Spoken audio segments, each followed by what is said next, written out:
My journey to happiness began in unhappiness. 12 years ago, last week actually, my husband caught a cold and it developed into a flu. And within 10 days, he was gone. He died.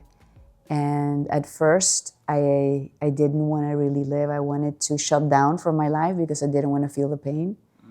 And then I remembered I had kids, and that was the seed that fueled my growth, the love and responsibility and meaning that my children bring to my life. For me, I am a mother. Everything else is something I do.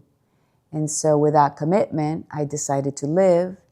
And I saw at that moment a big deficit in my life, and I needed a big win. I didn't know about the science of happiness. I didn't know about the practices, the evidence-based tools. But intuitively, I just thought big pain, big reward somehow. And I think that at that moment still, I thought that happiness would be externally sourced, which is not in the happiness that we're talking about in a sustainable way. And so I chose happiness. I slowed down my thinking, and I started to look at what I could control from an uncontrollable situation. And the choice that I made also was to pursue purpose and meaning, because I could control that. And I embarked on that, and 4 months after he died, I was getting an MBA at Georgetown, my second master's degree. And over the following year and a half, I accidentally became happy again. And when I found out that there was a science and method and practices, and that it has been studied in so many different amazing academic centers around the world, I decided to dedicate my life to promote it at scale. You created something very beautiful called the World Happiness Summit.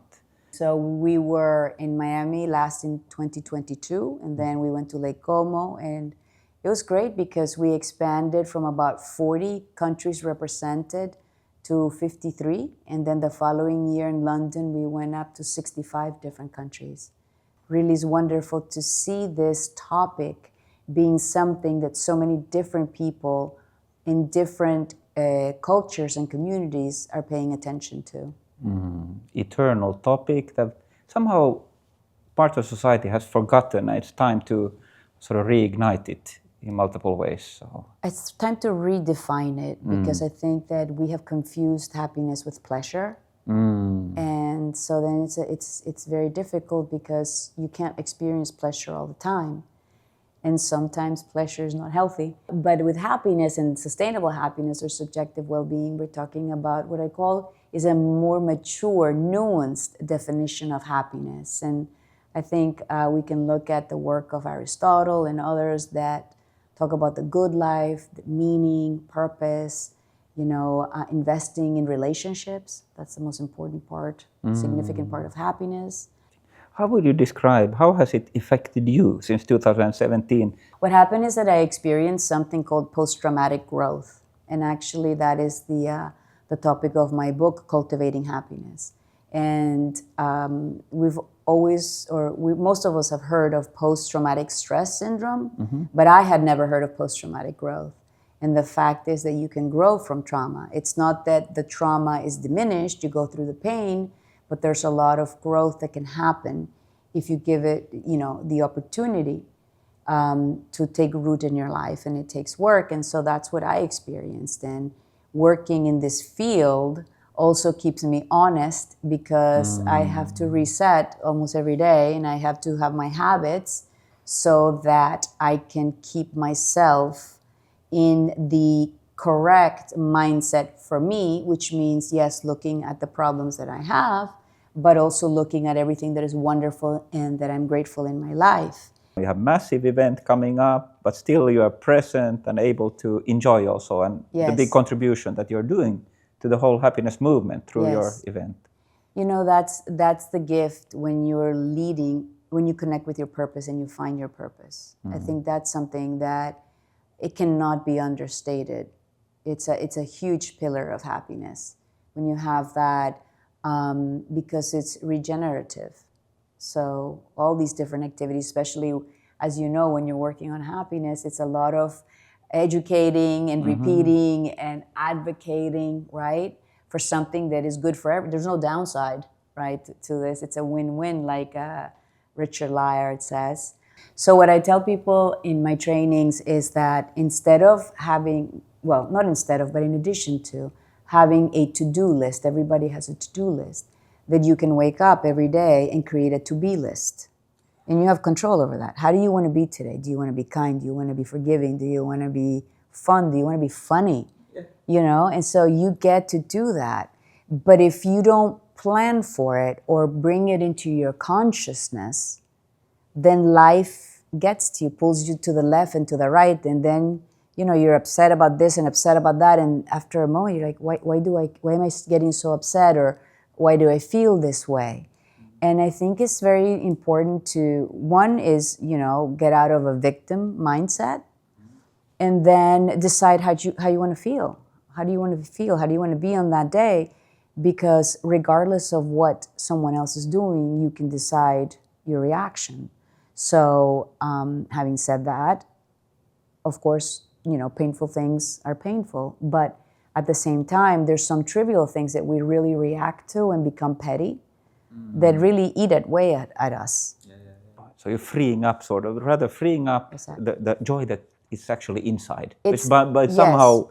the joy, and the joy may be dormant, so what the joy may need, and I love to see it like a farmer, you know, you need to cultivate the land, right? You got to remove the rocks and the weeds. Otherwise, it's compromised, it's full, so you can't put the seeds, right? And so that's the first thing. You have to excavate, and you have to make sure that that's fertile ground. And I learned, you know, from one of the experts, Dr. Fred Luskin, he said that there are just some conditions that are more conducive to happiness. Forgiveness is one of them. So if you would like to be happier, you may want to practice forgiveness. You don't have to, but it's going to free up more of your land to invest in the future and the present that you want to have. I would wonder, what would be your wish beyond now on individual level, on a world level? So what's your wish for this happiness movement?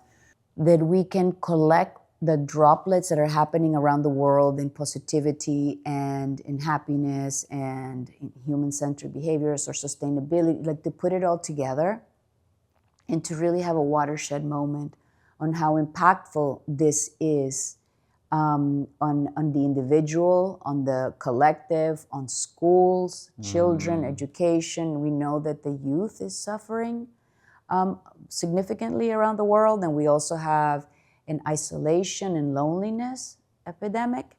And so these are all the things that can mitigate and help mitigate those things. And so I have a hard time when I talk about these things with people that are not familiar with it, and they say, but we have really big problems. And they mention the problems, and they're problems that they're all human problems, human created problems, whether it's sustainability or war.